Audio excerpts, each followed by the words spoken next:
Broadway, the Great White Way, it's considered the epicenter of theater as we know it.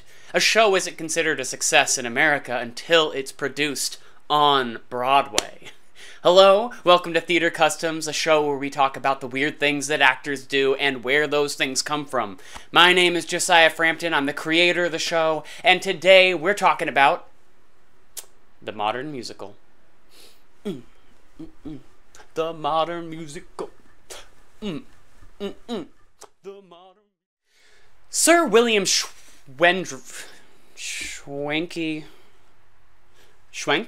Sir William Schwenk Gilbert.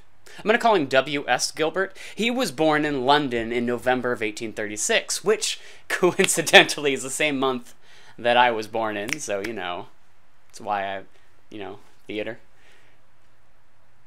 Anyway, he began writing these short illustrated stories in 1861. He had this really amazing style where he had ridiculous premises, but he was able to conclude them in a completely logical way. So he eventually started adapting this for the stage, but he did this at a time when theater in London was not quite so reputable. So he had this farcical style that he put a burlesque twist on. Well, by 1871, he was introduced to a new up-and-coming composer, and the two of them together would actually change the theater world. In 1871, producer John Hollingshead brought W.S. Gilbert and Arthur Sullivan together to produce a Christmas entertainment at a large West End theater. The musical, Thespis, was written about Greek gods, now old and replaced by modern actors. The musical was written, produced, and opened in under a year, which is far shorter than Gilbert and Sullivan would later be known for. So it had a few oddities that wouldn't be seen in their later shows. For instance, the show drew from Gilbert's experience in burlesque, so the two main male characters were actually played by women, and their legs were put on display in a fashion that Gilbert would later condemn. The production was a mild success. It extended well beyond its initial run. It beat out about half its competitors. However, the musical score was never published, and now this play is pretty much lost to time. No one thought anything of the pair, and certainly didn't expect them to revolutionize musical theater.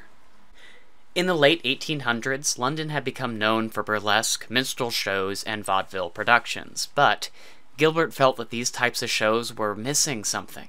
There was nothing cohesive about the productions. Each were filled with these world-class acts, but no act had anything to do with the other. It's fun, but no story. So, by Gilbert and Sullivan's fourth collaboration, Gilbert decided to take the reins of director with their first international hit, HMS Penna, which came out in 1878. The musical satirized the rise of unqualified people to the positions of authority, and poked good-natured fun at the Royal Navy and English obsession with social status. Gilbert's control over the production was total. He oversaw the design of the sets and costumes, he directed the actors on stage, he sought realism from his performers. Now, he didn't want them poking fun at the absurdity of their actions, or having self-conscious interaction with the audience. His direction instead insisted that the comedy came from the characters thinking that what they were doing was normal. And on top of everything, he required his actors to know their lines, and they could always follow his stage direction. Nothing that he did at this time was normal. However, today, no actor could imagine a director working any other way. Though Gilbert and Sullivan created a template for what modern musical theater would become, vaudeville remained the frontrunner of entertainment for many years after their success. But after the First World War, theater made the real pivot into a new musical style. Gilbert and Sullivan wrote mostly operettas. These are musicals with little to no spoken lines. And for years to come, composers copied that style. In fact, operettas are still popular today. However, by 1927, a slew of new playwrights and composers started to blend music into plays in a brand new way. In 1927, a new musical, Showboat, was produced. This show took what Gilbert and Sullivan started one step further. You see, for the first time in musical theater history, there was music written specifically to advance the plot.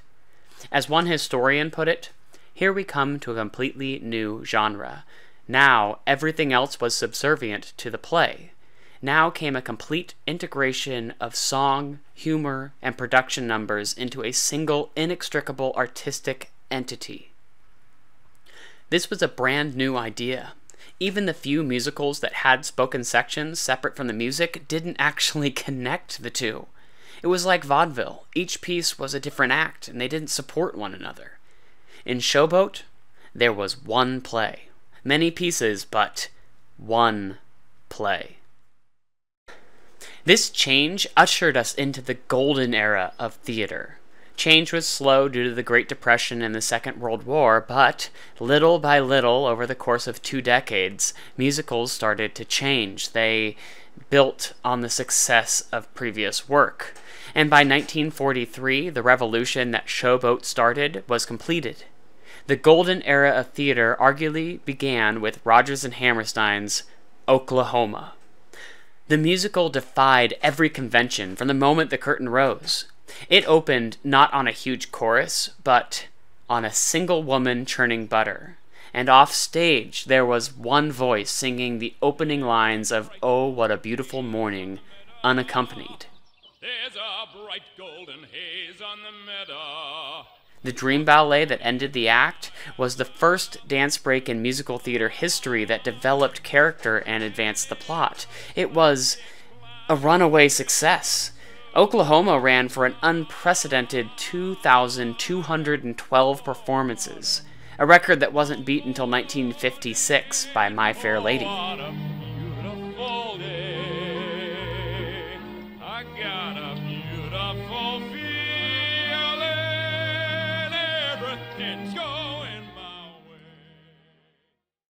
The golden era of musicals really lasted from the 1940s until about the 1960s.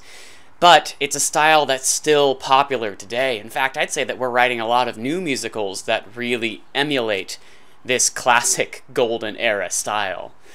However, if you want to learn a little bit more about how we got from this to something more like, well, Hamilton, I'd be more than happy to look into that with you. I would love to keep this conversation going. Just let me know in the comments section below. And with that, I'll see you all next time.